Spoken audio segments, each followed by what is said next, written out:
In behalf of my family, ako si Paul Mondoñedo, ako asawa na si Rowena Mondoñedo, ako mga anak, maghatag laming gamay mensahe alang sa pamilya ni Dondon, no? Kay Michelle, ang among kasulti lamang gikasubo namo nga ang pagpanaw ni Dondon. Naginaot ako nga ang Dios maghatag kanimo kusog o galinaw sa pagsubang ni ining panahona. Nangaliw po ako sa Dios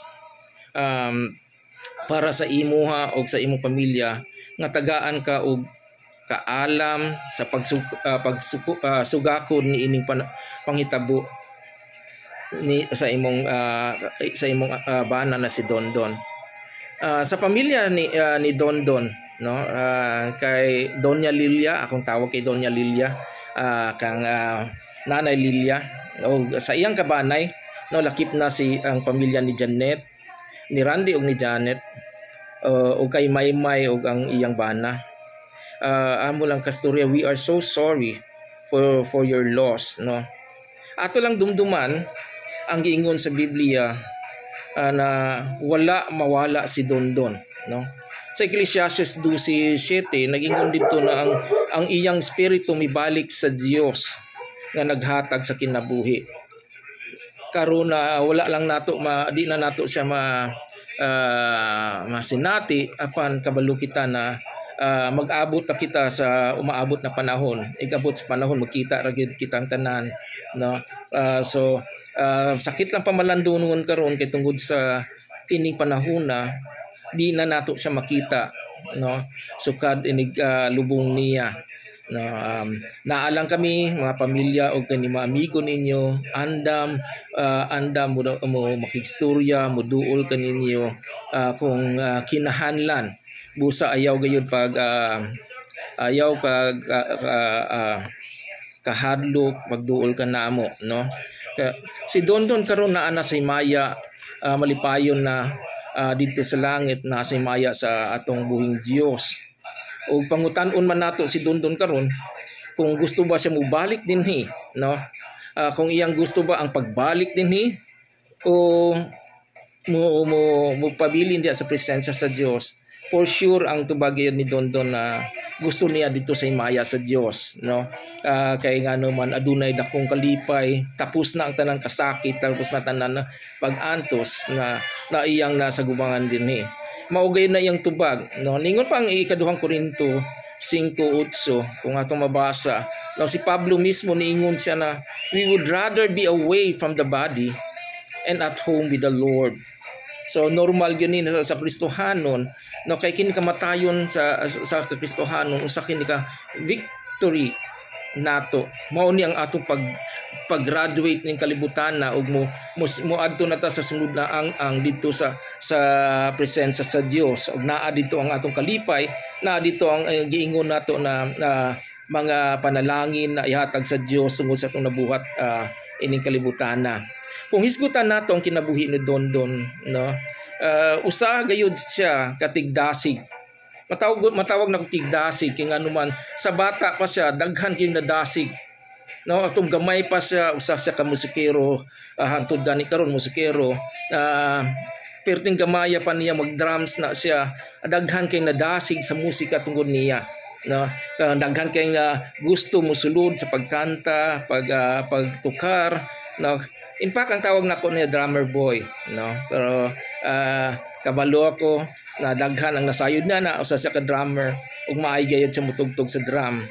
Pagkabatan-on na niya, daghan usab ang nadasig.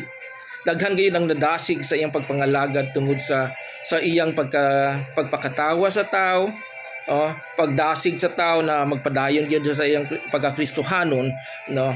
Although na mga panahon na di gyud nato malikayan na sahay sa atong pagpuyo ni kalibutan na ay gamay na mga bingkil-bingkil, pero naagi pagdasig ang makita nato ni Dondon sa iyang pagkabataan-on kay nganuman, no.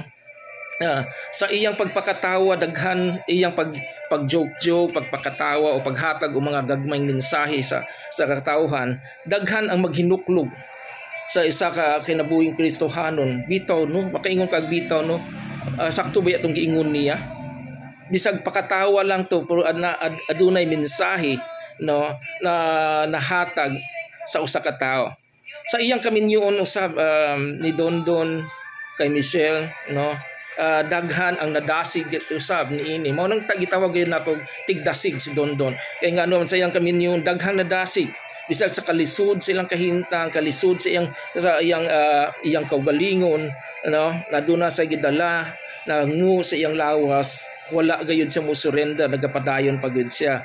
In fact dugay-dugay gyud ni ang pag-antos no nakita man lang sa nabisita namo sa hospital no dako gayud ang gihatag niya pagdasig sa mga katawhan no.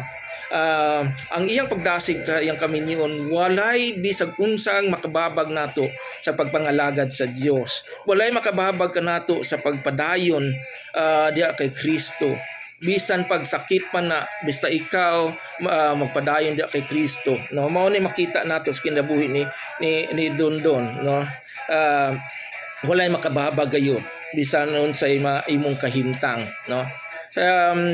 Don kung asa man ka karon naa ka sa kiliran naa ka sa presensya sa Dios kung nakadungog ka man karon no sakto gayon ang giingon sa Biblia sa Mateo 25:21 don miingon ang iyang agalon ingon dito sa Mateo 25:21 miingon iyang agalon maayo buutan ka og matinumanon nga sulugoon kay kasaligan ka man sa diutay sa imong matalento kasaligan ka sa imo mga pagdasig sa uban kasaligan ka no